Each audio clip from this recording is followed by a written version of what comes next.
following takes place between 9 a.m. and 10 a.m.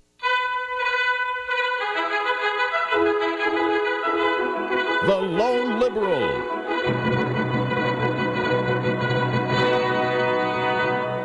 A fiery phone and a voice of might, a cloud of dust, and a hearty... Spare me the lecture.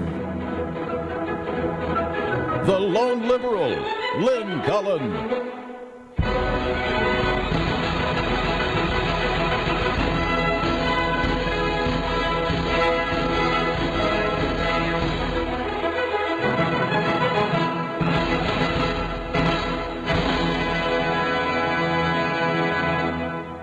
Hey there, and a welcome to a new week. It's Monday, I guess that means. I'm Lynn Cullen. We've got 3 hours of uninterrupted, except by you, conversation. Well, that's incorrect, because I can't have a conversation with myself. At any rate, there's lots going on. I'm not even sure where to start. Where do we start here? We start serious. We start with the sublime or the ridiculous. Do we start with? Whew. I guess this is my call, huh? Well, I would like to say that I feel vindicated in regard to the Edwards thing.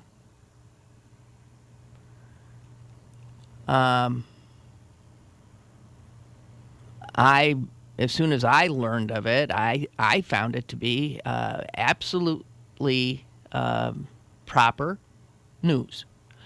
And I tried to keep you up to date on what was known, in as much as the source seemed to be, as they say, what do they say, grocery store tabloid.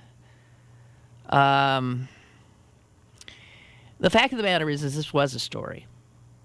And anyone who had a brain in their head could tell it was a story. And for the major networks, cable outlets, newspapers, to ignore it essentially until the subject of the story comes out and gives them the story, clearly sets a very low bar for what we would consider journalism investigation. In other words, a story is not a story until the story itself is given to the news by the person who is the story. They did not touch it until he acknowledged it. Think of all the rather large stories that never, ever would have seen the light of day if that was the standard of when something becomes newsworthy. I had said all along that all of the reasons that people in the so-called mainstream media were, and it went beyond the mainstream media, anybody who liked to think of themselves as respectable at all wouldn't touch this story. Now, the very outlets that would not touch the story are falling all over themselves with story after story, backtracking, doing all the stuff they should have done months ago. My God, the New York Times has how many? They've got like 3 stories on it over the weekend, and no less than 2 opinion pieces on a story they knew existed but would not cover.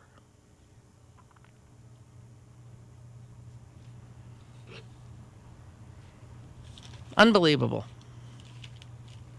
And so now, after the fact, the New York Times, for instance, its public editor, its ombudsman, comes out and says that we and the major networks and the wire services and everybody were way too squeamish about tackling the story. Yeah. But why didn't they know that then? I'm very confused. I'm very confused about it. How wouldn't it have been a story, as I said? A man who was running for the presidency of the United States, who a lot of people thought had a pretty good shot at capturing the Democratic nomination, is having an affair with a woman. At the same time, he is putting himself forward as this wonderful family man with the wonderful, courageous wife. So there's the hypocrisy factor there. The bigger factor, of course, is that how the heck could he think that this would not come out? And thus, he was putting himself in the position of not only, of course, betraying his wife, but betraying his party, betraying his supporters, betraying anybody who believed in him, betraying anybody who bought into whatever his cover story was about his judgment and his character.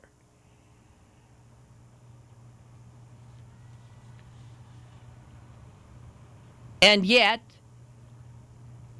ABC, CBS, NBC, even Fox, CNN, the Associated Press, all of the normal, sort of the New York Times, the LA Times, the Chicago Tribune, and on, the Wall Street Journal, all of them were not willing to touch this story. I think the closest you got was Fox interviewed one of the security guards at the hotel, which is my other problem with his confession. His confession was, this took place 2 years ago, the baby's not his. Then what was he doing in the hotel 4 weeks ago? That's right. And what was he doing? There's so much about his confession, which, by the way, I did not watch because I can't bear those kinds of interviews. I didn't when I read about it. His confession made things worse, if you ask me. The thing that leaped out at me as I saw what he had said, and leaped out at obviously a lot of other people, is that he somehow felt that it was an argument on his behalf that his wife's cancer was in remission when he had the affair. Why would that even be? What does that have to do with anything? Well, it was 2006, and Elizabeth's cancer was in remission. What? I forgot which sharp-tongued opinion writer said something about... Wait, I think I might even have that. Might have cut that one out. Said with here it is. It's Gail Collins in the New York Times. Unable to deny any longer that he had an affair with a campaign worker, he insisted on parsing. The woman didn't mean anything to me. If she was paid off, it wasn't my money. And in what may be a new high in the annals of what? Weaseldom. I'm sorry. In the annals of Weaseldom, my wife's cancer was in remission.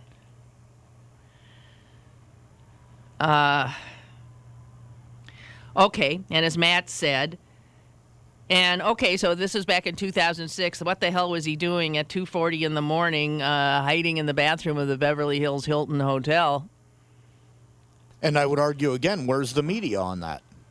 They're taking the confession as that's all that happened. Well, that the source here is so credible that he is to be believed and nothing else should count. Well, how angry are you? This was your guy. How are you stunned? Are you... I'm not stunned because just as I wasn't stunned about the Barack church thing that blew up or the stuff that blew up during the Clinton campaign, if you follow this stuff closely enough, you know it's out there. This has been out there since October. Everybody brings baggage to the dance. And it's a matter of what type of baggage can you tolerate. Mind you, I like the guy's policies and whatnot, but this doesn't make him a moral leader in my point of view. But then again, I'm not looking for a moral You see, leader. but what this tells you about him, though, again, it comes down to judgment. Well, the fact you're going to sit around and lie about it, yes, that makes it even worse. No, but if he had made it, if he had become the Democratic nominee and then this had blown up, he would have literally helped elect the Republicans again. It's a case of selfishness and lack of judgment and ability to keep a much bigger picture in focus that goes well beyond your desires of the moment. It shows him to be, he said he was a narcissist. I suspect almost anybody who is a president is. I'm sure there's a lot of people out there that would just say it shows him to be a typical lawyer. Well, I'll tell you. Where this leaves me, though, is with contempt for the media.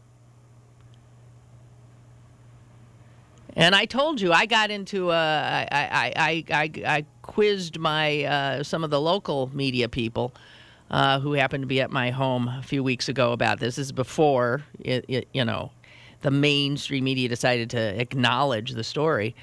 And some of them seemed a little quizzical about why the paper wasn't covering it, the local paper. And some, trotted out the sympathy for Elizabeth thing, or he's a private citizen, which is total bull. I'm not even a private citizen. So what does that make John Edwards? Just because he's a failed candidate for this time around, he's a private citizen?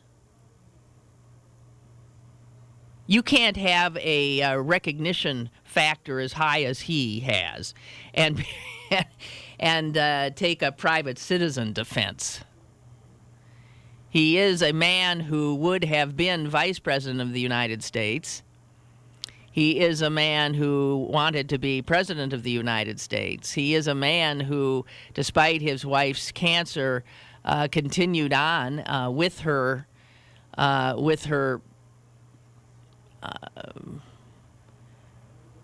what the hell is the word? I know you got it in your, I know you're all shouting it at the radio. Well, okay, we'll just leave it there. I think you have to look. So she knew about it too. Let's rethink Elizabeth Edwards here.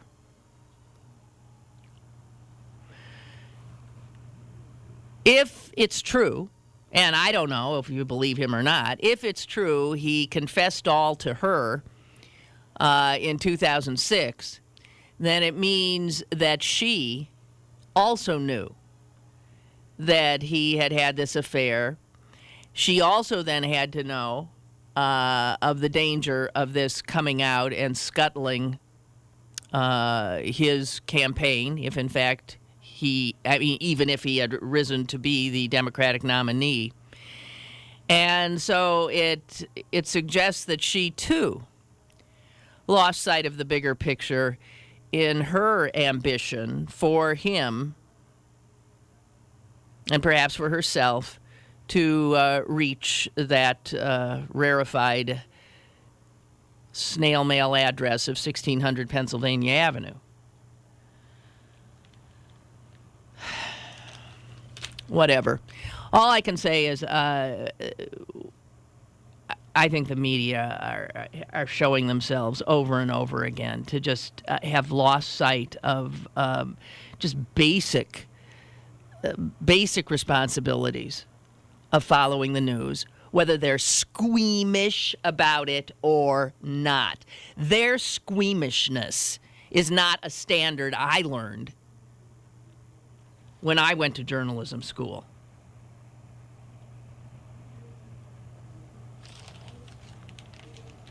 And to suggest that because the National Enquirer was the one with the story, that somehow made it obviously something they would not deign to touch. Well, let us remind the mainstream media that the National Enquirer beat the pants off him on the Lewinsky case, beat the pants off him on the OJ case, beat the pants off him on some major stories that, in fact, the American people did want to know about.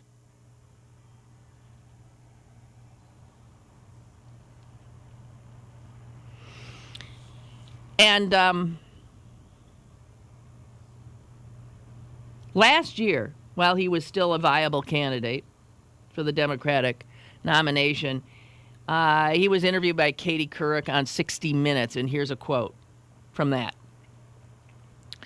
I think every single candidate for president, Republican or Democratic, have lives, personal lives, that indicate something about what kind of human being they are. And I think it is a fair evaluation to look at what kind of human beings each of us are. So, right there, he told her, it's fair game.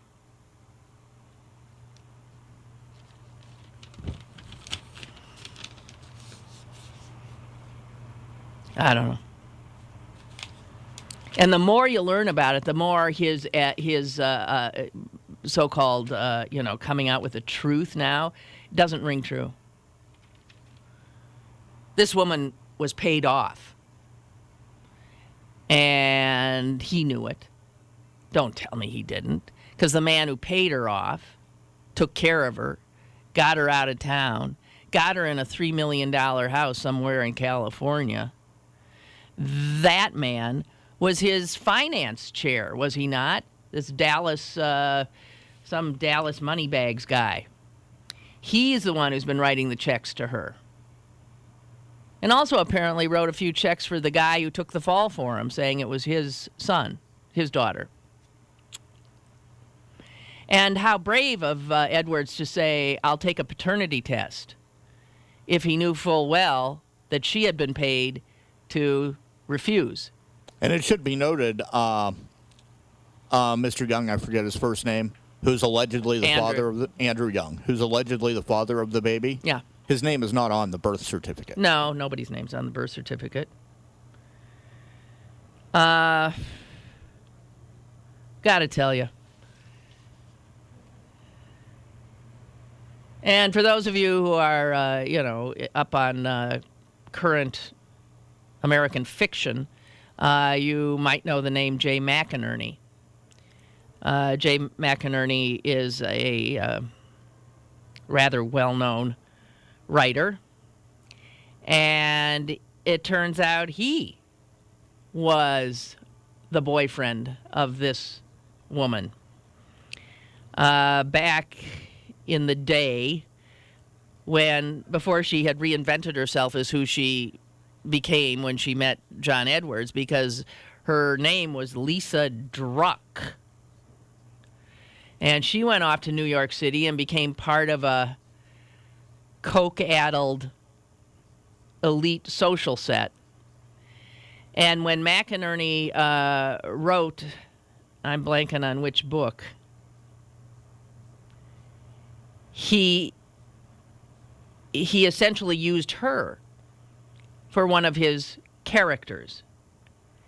And he narrated this article, I think it was an article, in the first person from her, from a person who he said was a jaded, cocaine-addled, sexually voracious 20-year-old.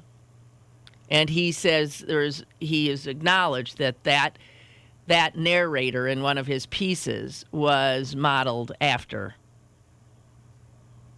the woman he knew as Lisa.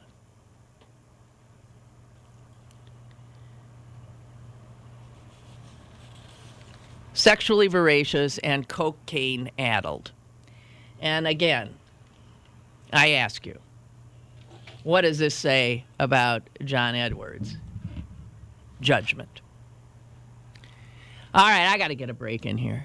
God almighty. Oh, but it wasn't a story. Oh, heavens, no. No, not at all. I'm Lynn Cullen. It's AM News Talk 1360.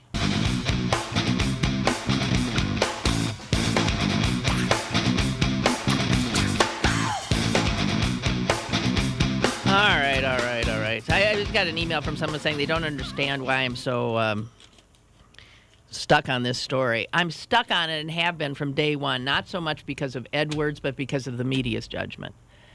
I find it really troubling. And for the other emailer suggests that if this had been a Republican, the media would have been all over it. Bull.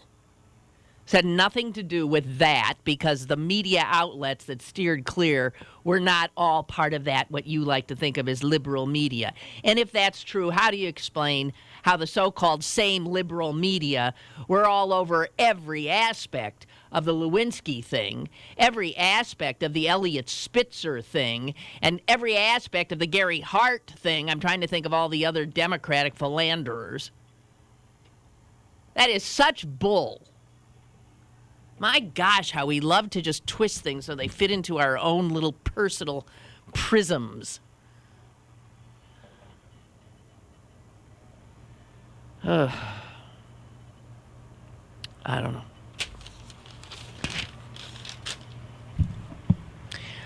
Okay, well, toodaloo to him. He's done. He's toast. It's over. And I don't care anymore. But what I do care about is the media. And it never learns anything. And it is one of the most, we have a timid media. We have a timid Congress. We have a timid, we become timid people. And if there's one thing I just have no ability to tolerate, it's timidity, especially in an institution that is supposed to be the watchdog and the informant of the citizenry. Timidity has no place in media. And timidity has no place in the Congress of the United States either, which is supposedly the people's representatives. What I would argue the media anymore is all about entertainment.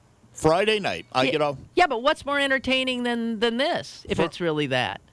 Whatever sells soap. Friday night, This would have sold it, though. I don't think this buttresses that contention, but go ahead. Friday night, I get off of work. I get home. I turn on the local news. Now, Friday, you had Edwards confess. You had the Soviet Union invade Georgia. You had the 5-hour spectacle of the opening games of the Olympics. Right. And the lead story was the backup quarterback for the Steelers broke his collarbone in a game that doesn't count. Yeah. Why? Because the Steelers sell soap here. Mm-hmm. That was the lead? That was the lead. Oh, God. All right. Well, yeah. They know their audience. But no, I mean, if because this story had all the things that people do love to read about, salaciousness, the taking down of somebody flying high, all that kind of stuff. No. If the media in this case were looking at selling soap, they would have been on this.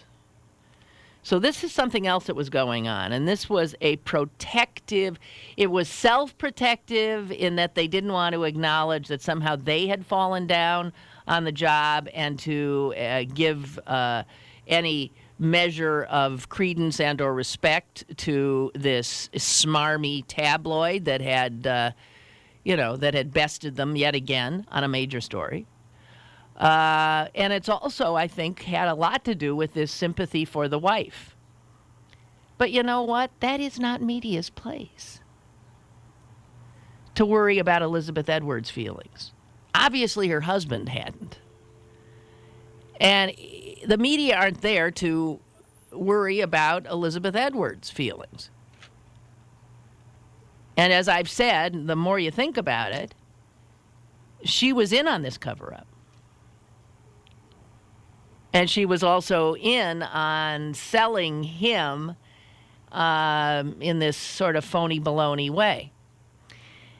And has been noted many times, even when he was running for the presidency the first time, when he ended up as the vice presidential nominee, that John Edwards and obviously his wife Elizabeth never had trouble using their family story and its tragedies to garner sympathy and to humanize them in the public square. So once you start, putting yourself out there like that in that personal way for political gain, or even if they're not doing it for political gain, realizing that it did benefit them, then all of a sudden you can't pull back. And media can't help them peddle the mythology about their family without being willing to report reality. There's a great deal of confusion here on the part of people who supposedly know more about what is a story and what is not than the likes of us.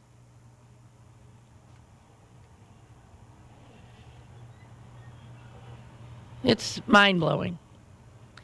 And obviously, let me acknowledge now that the bigger story today is Russia. But I pointed that out on Friday when last we talked and said that for years I've been saying, watch out for this awakening bear. Bears, when they are coming out of hibernation, and you can argue that the Russians have been in hibernation now since the collapse of the Soviet Union. But, man, they're feeling their oats and they're coming out. And I've been saying, beware. There's been so many signs of it under Vladimir Putin. And now we've got them flat out trying to take back one of their former republics. And you see the West sitting on its hands, which tells you something. And so if you're feeling a little deja vu-ish today, feeling a chill in the air like we used to feel during the Cold War era, there's reason to. There's reason to. Anyone who looks at Russia right now and doesn't get nervous is off their rocker. Off their rocker. That's obviously a bigger story. But I really do have and have had for the last month a bee in my bonnet on this Edward story, as you know, or I would not have been just constantly on it. It was bound to end this way. All right, I got to get a break, then we'll go to the phones, I promise. I've been keeping you waiting, and I'm sorry. I'm Lynn Cullen. It's AM News Talk, 1360.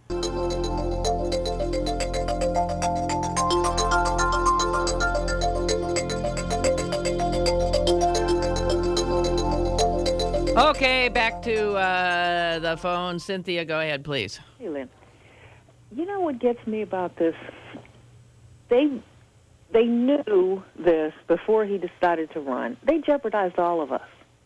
That's right. Had he been the nominee, then the Democrats' chances would be over. That's right. That's the betrayal. There is huge. Both of them are that self-absorbed. Right. That they allowed this to happen. Right. And when they showed the little clip of Edwards a long time ago fixing his hair over and over, I didn't give it a thought. Now I think about it all the time. I know. Right. There it is. Jeez. But I'm going to go on to the Georgia thing. But something else I thought about over the weekend. I wonder who decided that she should have children at her age. And, she had to go through the hormone replacement stuff, and maybe that brought on her illness. So does he have that much control over her life that she risked her life to have these children? So that's just something else I thought about. Yeah, but I wouldn't put that on. That was obviously a decision that she. Look, one thing we know about her, she's a strong, tough woman. So she wouldn't have had children late in life if she didn't want to. Okay. So you really think she's as much in control as he? I don't know.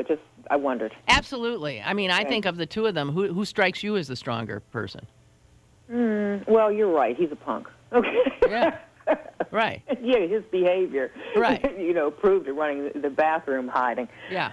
But on to the issue of Georgia.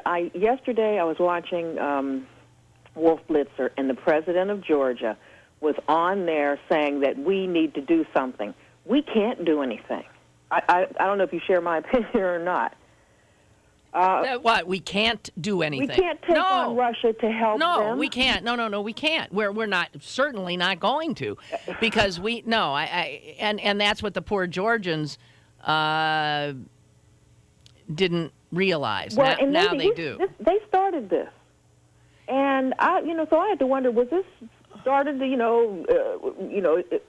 around the time everybody would be distracted with the Olympic Games, and because Russia has a stake. I mean, China has a stake in this too. They are all competing for that pipeline over there. Yeah. Well, so listen. This is just a nightmare. Well, I think there's been some provocation going on there forever. Yeah. And so I'm not sure who you can argue. He's a dangerous man. But no, Putin's scary. There is nothing we can or should do in this regard, but sit back and hope it resolves itself, because we just can't. That's right. So. And anyway, what are we supposed to do? Send in the Marines? Well, I guess that was what he was hoping. I mean, Well, hello, we're stretched a little thin here. And I understand that Russia just missed bombing the pipeline, which would affect affected Europe. Right. So they bombed one of the facilities, but missed the pipeline. They better. But isn't it interesting? We've got another, war happening here, and if you start reading about it, and the rationale for it, you don't get more than a paragraph before you hit a 3-letter word: oil. Oil, right? And McCain's his advisor or used to be I think one of his advisors was a lobbyist for Georgia. Still is. Still is a lobbyist for Georgia. Okay, all right. So they're interested in ratcheting this up too, which goes to show how insane they are. But back to Elizabeth and John, they jeopardized this. Sympathy's gone for both of them. That's right. Goodbye. Okay, bye-bye. Bye. I mean, I was saying goodbye to the Edwards, actually. I didn't mean to sound so abrupt with you. Tony, wait, hang on. I'm trying.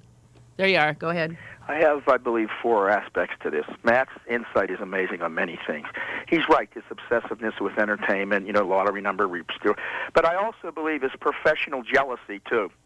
Not to acknowledge, those National Enquirer, they're not like one of us. We're the legitimate higher media. That's right. No, it's they look down there. As they say themselves, the New York Times editor said, it's the hold your nose thing. Like, we deign to go where they are? And as their own ombudsman said, guys, sometimes the news is in the gutter. Right. Sometimes a cigar is just a cigar. Yeah. And, another thing, too, I see the partisanship. You even had a few people attacking you. They're doing it now. They did it last week. And this, there's some reporters who are Democrats that say ain't going to go this one for all and all for one. Let's not go against ourselves, but let's go if it's somebody on the other side. You even had that with people doing it today with the email or whatever it is, and they did it to you last week. Why are you going against him? Leave it alone. You see, and that shows how fair you are. If you're willing, it's like a doctor who refuses to speak out against a crooked doctor. He's just as bad by omission that perpetrates this, this indifference, and, goes after lawyers or vice versa. I'm sick of this crap. And admit, or people like you take a lot of heat for this. There's people who don't call you anymore, who still call you, whether over the net, and that shows your integrity. And that's what you said. It's what's missing today in every profession. Well, you know what, Tony? Come to think of it, I think we should elect me as President of the United States, and let's just get on with it. Well, definitely. All right. Thanks a lot. Bye. Chris in Castle Shannon, hi. Good morning, Lynn. What a glorious morning we got here. Isn't it something? It's lovely. Yep. But I hope it doesn't portend a cold winter. Well, don't get ahead of yourself. No, I won't. Actually, I don't want to waste time on that. I want to talk to you about Edwards first, and then come back to Russia for just a second here. You said something interesting. You're criticizing your emailer, about, you said something about we're so quick to have people twisting things to fit their own personal prisms. Yeah. That's exactly what the news media is doing. They shape the news by the way and that's right, but I think the news media really fell in love with the mythologized story of John and Elizabeth Edwards. There's an agenda there, and they did what they needed to do to allow that to go on. But, it's weirdly like the way the media has been treating Vince Bugliosi. They won't touch him. Isn't that odd? It is like that. Yeah. And, a little humorous thing here. You recall the Will Smith movie Men in Black from a few years ago? Yes. Remember when Kay Tommy Lee Jones went looking for intelligence, the best investigative reporting on the planet. He went to the little news window and he bought the National Enquirer. And, there were so many truths that came out of that film, I think, hidden in the context of humor. No, but I think, it's interesting that you bring up the Bugliosi sort of blackout, and I think you're right. It's part of, again, they're squeamish about it. And, if they're squeamish about something, then it's not news. I'm sick and tired of this absolute lack of ability to know what a story really is. They're really we are so ill served, and I'm saying the New York Times is turning into a bunch of garbage newspaper. They all are. Yeah. And who was hit with anthrax besides the U.S. Senate? Remember the National Enquirer was hit with that stuff back in 2001. Right. Yeah, right. Go after the only really functional investigatory media outlet in the country, the National Enquirer. On the Russia thing, just very briefly here. The Sunday editorial in the Washington Post, the government Oregon, advocating that the United States do something to smack Russia. I think that was exact words there. And how are we in a position to do that? Smack Russia? I think we better be very careful. Absolutely. And Russia, you mentioned the Marines going in there. Actually, we've had Marine instructors working in Georgia as part of the war on terror. So they're already in there in a fashion, it's just kind of like the Vietnam thing. And Russia, from its standpoint, you see the NATO borders advancing. You see people in all the old stands from the West that were once, the buffer zone. Russia's probably feeling a little bit encircled here, too.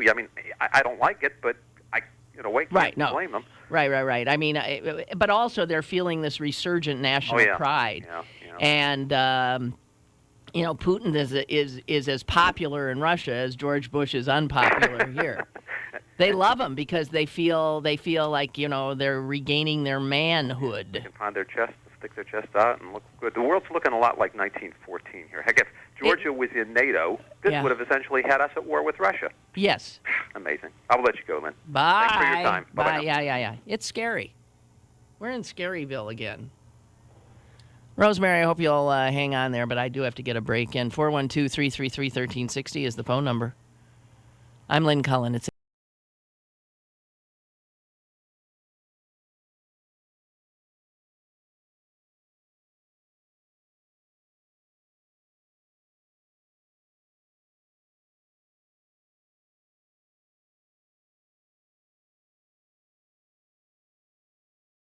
in the South Hills. Hi.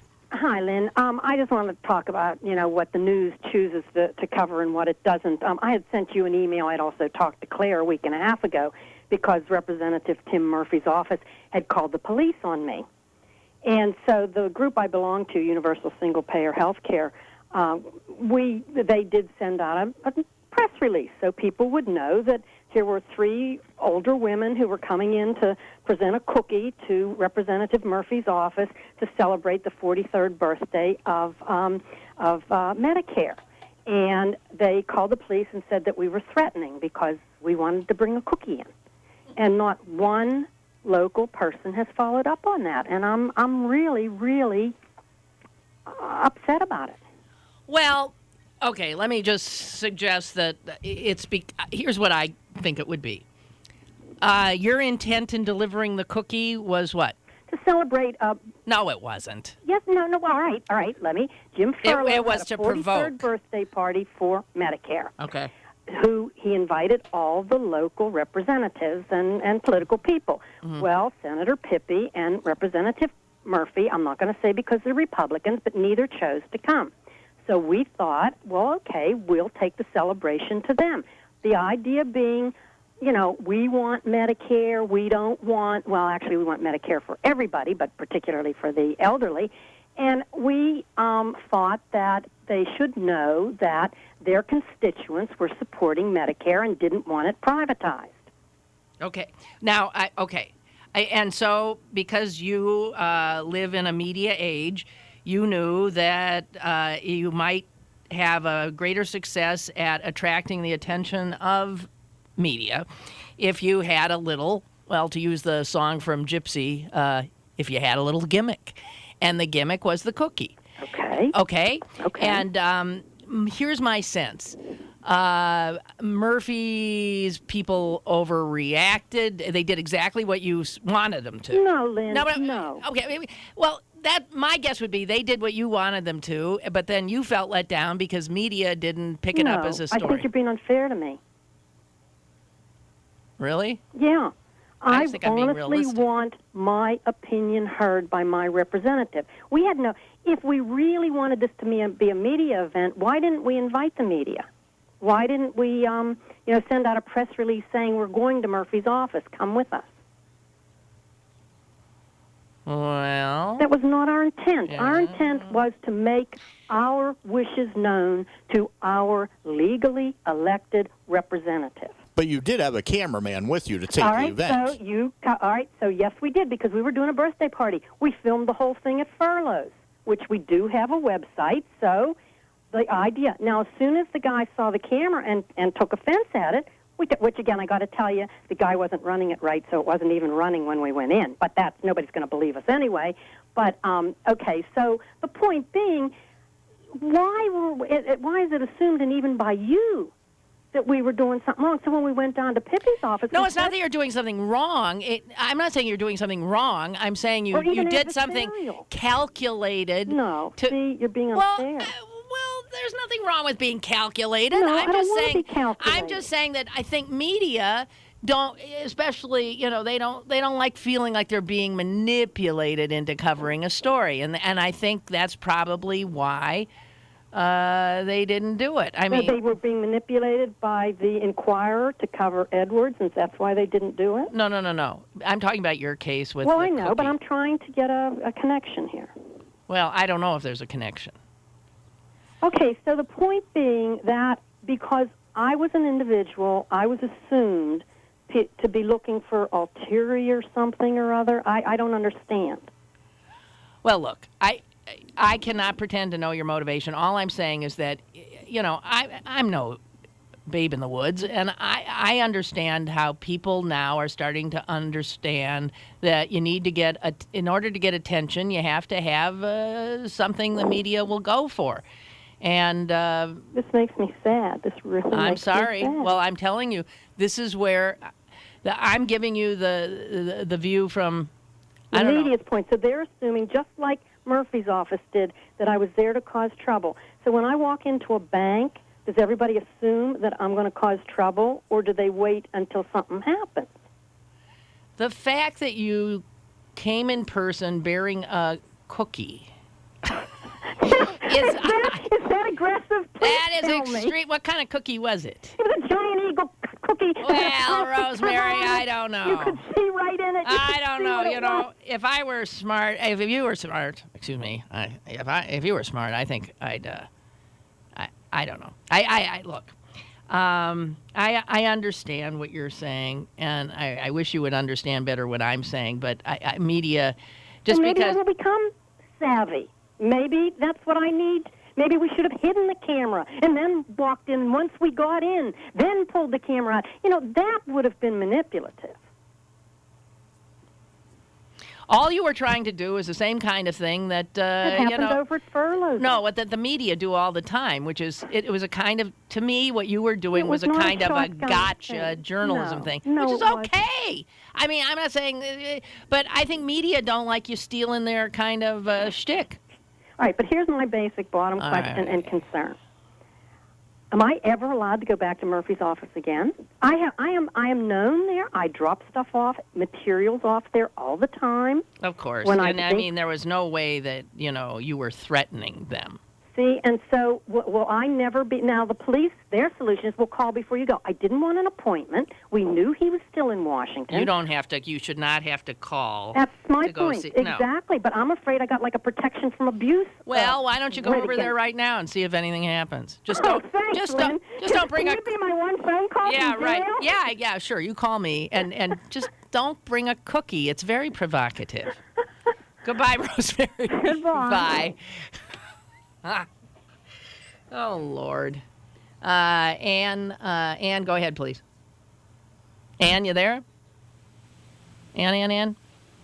Okay, I'm sorry. I think we're sort of out of time. Howard Kurtz, Washington Post today. Those who blithely dismiss the Inquirer, as New York Times executive editor Bill Keller did, had better check the record. The Inquirer's reporting of the O.J. Simpson story was good enough to be cited by the New York Times numerous times. In 2001, the Inquirer reported both that Hillary Clinton's brother had been paid $400,000 to secure a presidential pardon for a convicted businessman. Also reported that Jesse Jackson had fathered an out-of-wedlock child. In 2003, Rush Limbaugh acknowledged an addiction to painkillers after the Inquirer reported that Florida authorities were looking into his drug use. The paper knows how to conduct an investigation for certain kinds of stories, and it beats the pants off the other media all the time with these stories. They can hold their nose all they want, but they got their clocks cleaned on this one, and I haven't heard a good, rational reason why they wouldn't try to do this story. Have not heard one, except the Elizabeth Edwards sympathy thing, which is ludicrous, has nothing to do with what a reporter or a journalist's responsibility is. Nothing. 412-333-1360. That'd be the phone number. You could use it in the next hour after a little bit of news. I'm Lynn Cullen, AM News Talk, 1360.